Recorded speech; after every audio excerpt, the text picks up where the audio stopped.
KPSC ಮಾಜಿ ಅಧ್ಯಕ್ಷ Shivashankarappa ಸಾಹುಕಾರ್ಗೆ high court relief ನೀಡಿತ್ತು.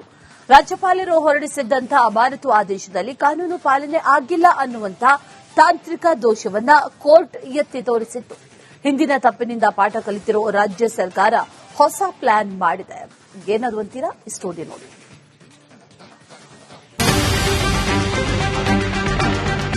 ಕರ್ನಾಟಕ ಲೋಕಸೇವಾ ಆಯೋಗದ ಅಧ್ಯಕ್ಷ ಶಿವಶಂಕರಪ್ಪ ಸಾಹುಕಾರ್ ಅಮಾನತು ವಿಚಾರ ಇದೀಗ ಮತ್ತೊಮ್ಮೆ ಮುನ್ನೆಲೆಗೆ ಬಂದಿದೆ.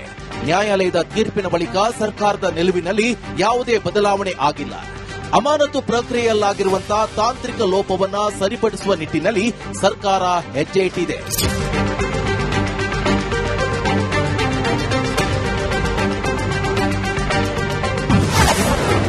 ಕೆಪಿಎಸ್ಸಿಯಲ್ಲಿ ಬ್ರಹ್ಮಾಂಡ ಭ್ರಷ್ಟಾಚಾರ ಕೇಸ್.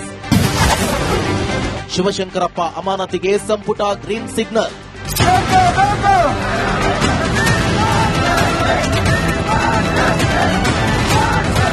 ಅಂದ್ರೆ ಆ ಕೆಪಿಎಸ್ಸಿ ಅಧ್ಯಕ್ಷರನ್ನ ಅಮಾನತು ಮಾಡುವಂತ ಸಂದರ್ಭದಲ್ಲಿ ಸಂಪುಟದಲ್ಲಿ ನಿರ್ಣಯ ಪಾಸ್ ಆಗಬೇಕು, ನಿರ್ಣಯವನ್ನ ತೆಗೆದುಕೊಳ್ಳಬೇಕು. ಆ ನಿಟ್ಟಿನಲ್ಲಿ ಅಲ್ಲಿ ತಗೊಂಡಿಲ್ಲ ಈ ಹಿಂದೆ. ಅದಕ್ಕೋಸ್ಕರ ಹೈಕೋರ್ಟ್ ಆ ಅಮಾನತನ್ನ ರದ್ದುಪಡಿಸಿದೆ. ಸದ್ಯ ಈಗ ಸಂಪುಟದಲ್ಲಿ ಆ ನಿರ್ಧಾರವನ್ನ ತೆಗೆದುಕೊಳ್ಳಲಾಯಿತು, ನಿರ್ಣಯ ಕೂಡ ಪಾಸ್ ಆಯಿತು. ನಿನ್ನೆ ನಡೆದ ಕ್ಯಾಬಿನೆಟ್ ಸಭೆಯಲ್ಲಿ ಕೆಪಿಎಸ್ಸಿ ಅಧ್ಯಕ್ಷ ಶಿವಶಂಕರಪ್ಪ ಅಮಾನತು ಬಗ್ಗೆ ಚರ್ಚೆ ನಡೆದಿದೆ. ಶಿವಶಂಕರಪ್ಪ ಸಾಹುಕಾರರನ್ನ ಅಮಾನತು ಮಾಡುವಂತೆ ರಾಜ್ಯಪಾಲರಿಗೆ ಸರ್ಕಾರ ಶಿಫಾರಸು ಮಾಡುವ ಬಗ್ಗೆ ತೀರ್ಮಾನಿಸಲಾಗಿದೆ. ಈ ಹಿಂದೆ ನಡೆದಿರುವಂತಹ ತಾಂತ್ರಿಕ ದೋಷವನ್ನ ಸರಿಪಡಿಸಲಾಗಿದೆ. ಶಿವಶಂಕರಪ್ಪ ಅಮಾನತಿಗೆ ಶಿಫಾರಸು. ಕರ್ನಾಟಕ ಲೋಕಸೇವಾ ಆಯೋಗದ ಅಧ್ಯಕ್ಷರಾಗಿರುವ ಶಿವಶಂಕರಪ್ಪ ಎಸ್ ಸಾಹುಕಾರ್ ವಿರುದ್ಧ ಭ್ರಷ್ಟಾಚಾರದ ಆರೋಪ ಕೇಳಿಬಂದಿತ್ತು.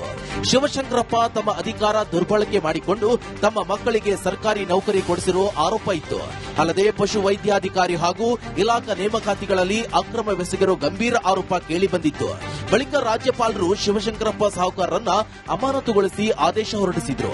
ಬಳಿಕ ಘಟನೋತ್ತರವಾಗಿ ಸಚಿವ ಸಂಪುಟದ ಅನುಮೋದನೆ ಪಡೆಯಲಾಗಿತ್ತು. ಆದರೆ ಈ ಪ್ರಕ್ರಿಯೆಯನ್ನ ನ್ಯಾಯಾಲಯ ತಾಂತ್ರಿಕ ಲೋಪ ಅಂತ ಪರಿಗಣಿಸಿತ್ತು. ರಾಜ್ಯಪಾಲರ ಆದೇಶವನ್ನ ಹೈಕೋರ್ಟ್ ರದ್ದುಪಡಿಸಿತ್ತು. ವಾರದೊಳಗೆ ಮರು ನೇಮಕ ಮಾಡುವಂತೆ ಹೇಳಿತ್ತು. ಆದರೆ ನಿನ್ನೆ ನಡೆದ ಕ್ಯಾಬಿನೆಟ್ ಸಭೆಯಲ್ಲಿ ಶಿವಶಂಕರಪ್ಪ ಅವರನ್ನ ಅಮಾನತು ಮಾಡುವಂತೆ ರಾಜ್ಯಪಾಲರಿಗೆ ಸರ್ಕಾರ ಶಿಫಾರಸು ಮಾಡುವ ಬಗ್ಗೆ ತೀರ್ಮಾನಿಸಲಾಗಿದೆ. ಕೆಪಿಎಸ್ಸಿ ಕರ್ಮಕಾಂಡದ ವಿಚಾರದಲ್ಲಿ ರಾಜ್ಯಪಾಲರ ನಿರ್ಧಾರವನ್ನ ಸರ್ಕಾರ ಬೆಂಬಲಿಸಿದೆ. ಕೋರ್ಟ್ ತೋರಿಸಿದ ದಾರಿಯಲ್ಲೇ ತಾಂತ್ರಿಕ ಲೋಪ ಸರಿಪಡಿಸಿಕೊಂಡು ಶಿವಶಂಕರಪ್ಪ ಸಾಹುಕಾರ್ ಅಮಾನತಿಗೆ ಮುಂದಾಗಿದೆ. ಒಟ್ನಲ್ಲಿ ಕೆಪಿಎಸ್ಸಿ ಕರ್ಮಕಾಂಡದ ಅಧ್ಯಕ್ಷ ಶಿವಶಂಕರಪ್ಪ ಸಾಹುಕಾರ್ ಅಮಾನತು ಆಗೋದಂತೂ ಪಕ್ಕ. ಕೆಪಿಎಸ್ಸಿ ಮಾಜಿ ಅಧ್ಯಕ್ಷ ಶಿವಶಂಕರಪ್ಪ ಸಾಹುಕಾರ್ಗೆ ಹೈಕೋರ್ಟ್ ರಿಲೀಫ್ ನೀಡಿತ್ತು. ರಾಜ್ಯಪಾಲರು ಹೊರಡಿಸಿದ್ದಂತಹ ಅಮಾನತು ಆದೇಶದಲ್ಲಿ ಕಾನೂನು ಪಾಲನೆ ಆಗಿಲ್ಲ ಅನ್ನುವಂತಹ ತಾಂತ್ರಿಕ ದೋಷವನ್ನ ಕೋರ್ಟ್ ಎತ್ತಿ ತೋರಿಸಿತ್ತು. ಹಿಂದಿನ ತಪ್ಪಿನಿಂದ ಪಾಠ ಕಲಿತಿರೋ ರಾಜ್ಯ ಸರ್ಕಾರ ಹೊಸ ಪ್ಲಾನ್ ಮಾಡಿದೆ. ಏನದು ಅಂತೀರಾ? ಈ ಸ್ಟೋರಿ ನೋಡಿ.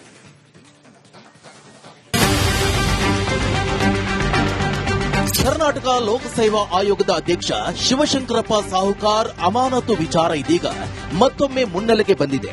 ನ್ಯಾಯಾಲಯದ ತೀರ್ಪಿನ ಬಳಿಕ ಸರ್ಕಾರದ ನಿಲುವಿನಲ್ಲಿ ಯಾವುದೇ ಬದಲಾವಣೆ ಆಗಿಲ್ಲ. ಅಮಾನತು ಪ್ರಕ್ರಿಯೆಯಲ್ಲಾಗಿರುವಂತಹ ತಾಂತ್ರಿಕ ಲೋಪವನ್ನ ಸರಿಪಡಿಸುವ ನಿಟ್ಟಿನಲ್ಲಿ ಸರ್ಕಾರ ಹೆಜ್ಜೆ ಇಟ್ಟಿದೆ.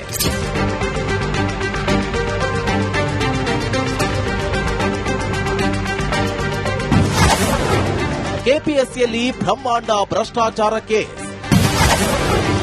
ಶಿವಶಂಕರಪ್ಪ ಅಮಾನತಿಗೆ ಸಂಪುಟ ಗ್ರೀನ್ ಸಿಗ್ನಲ್.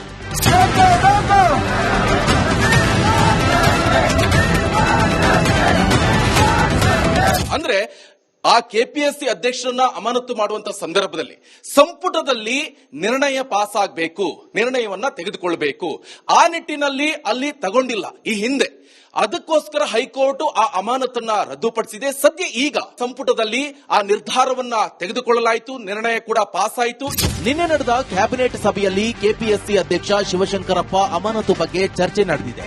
ಶಿವಶಂಕರಪ್ಪ ಸಾಹುಕಾರರನ್ನ ಅಮಾನತು ಮಾಡುವಂತೆ ರಾಜ್ಯಪಾಲರಿಗೆ ಸರ್ಕಾರ ಶಿಫಾರಸು ಮಾಡುವ ಬಗ್ಗೆ ತೀರ್ಮಾನಿಸಲಾಗಿದೆ. ಈ ಹಿಂದೆ ನಡೆದಿರುವಂತಹ ತಾಂತ್ರಿಕ ದೋಷವನ್ನ ಸರಿಪಡಿಸಲಾಗಿದೆ. ಶಿವಶಂಕರಪ್ಪ ಅಮಾನತಿಗೆ ಶಿಫಾರಸು. ಕರ್ನಾಟಕ ಲೋಕಸೇವಾ ಆಯೋಗದ ಅಧ್ಯಕ್ಷರಾಗಿರುವ ಶಿವಶಂಕರಪ್ಪ ಎಸ್ ಸಾಹುಕಾರ್ ವಿರುದ್ಧ ಭ್ರಷ್ಟಾಚಾರದ ಆರೋಪ ಕೇಳಿಬಂದಿತ್ತು. ಶಿವಶಂಕರಪ್ಪ ತಮ್ಮ ಅಧಿಕಾರ ದುರ್ಬಳಕೆ ಮಾಡಿಕೊಂಡು ತಮ್ಮ ಮಕ್ಕಳಿಗೆ ಸರ್ಕಾರಿ ನೌಕರಿ ಕೊಡಿಸಿರೋ ಆರೋಪ ಇತ್ತು. ಅಲ್ಲದೆ ಪಶು ವೈದ್ಯಾಧಿಕಾರಿ ಹಾಗೂ ಇಲಾಖಾ ನೇಮಕಾತಿಗಳಲ್ಲಿ ಅಕ್ರಮವೆಸಗಿರೋ ಗಂಭೀರ ಆರೋಪ ಕೇಳಿಬಂದಿತ್ತು. ಬಳಿಕ ರಾಜ್ಯಪಾಲರು ಶಿವಶಂಕರಪ್ಪ ಸಾಹುಕಾರರನ್ನ ಅಮಾನತುಗೊಳಿಸಿ ಆದೇಶ ಹೊರಡಿಸಿದ್ರು. ಬಳಿಕ ಘಟನೋತ್ತರವಾಗಿ ಸಚಿವ ಸಂಪುಟದ ಅನುಮೋದನೆ ಪಡೆಯಲಾಗಿತ್ತು. ಆದರೆ ಈ ಪ್ರಕ್ರಿಯೆಯನ್ನ ನ್ಯಾಯಾಲಯ ತಾಂತ್ರಿಕ ಲೋಪ ಅಂತ ಪರಿಗಣಿಸಿತ್ತು. ರಾಜ್ಯಪಾಲರ ಆದೇಶವನ್ನ ಹೈಕೋರ್ಟ್ ರದ್ದುಪಡಿಸಿತ್ತು. ವಾರದೊಳಗೆ ಮರು ನೇಮಕ ಮಾಡುವಂತೆ ಹೇಳಿತ್ತು. ಆದರೆ ನಿನ್ನೆ ನಡೆದ ಕ್ಯಾಬಿನೆಟ್ ಸಭೆಯಲ್ಲಿ ಶಿವಶಂಕರಪ್ಪ ಅವರನ್ನ ಅಮಾನತು ಮಾಡುವಂತೆ ರಾಜ್ಯಪಾಲರಿಗೆ ಸರ್ಕಾರ ಶಿಫಾರಸು ಮಾಡುವ ಬಗ್ಗೆ ತೀರ್ಮಾನಿಸಲಾಗಿದೆ. ಕೆಪಿಎಸ್ಸಿ ಕರ್ಮಕಾಂಡದ ವಿಚಾರದಲ್ಲಿ ರಾಜ್ಯಪಾಲರ ನಿರ್ಧಾರವನ್ನ ಸರ್ಕಾರ ಬೆಂಬಲಿಸಿದೆ. ಕೋರ್ಟ್ ತೋರಿಸಿದ ದಾರಿಯಲ್ಲೇ ತಾಂತ್ರಿಕ ಲೋಪ ಸರಿಪಡಿಸಿಕೊಂಡು ಶಿವಶಂಕರಪ್ಪ ಸಾಹುಕಾರ್ ಅಮಾನತಿಗೆ ಮುಂದಾಗಿದೆ. ಒಟ್ನಲ್ಲಿ ಕೆಪಿಎಸ್ಸಿ ಕರ್ಮಕಾಂಡದ ಅಧ್ಯಕ್ಷ ಶಿವಶಂಕರಪ್ಪ ಸಾಹುಕಾರ್ ಅಮಾನತು ಆಗೋದಂತೂ ಪಕ್ಕ.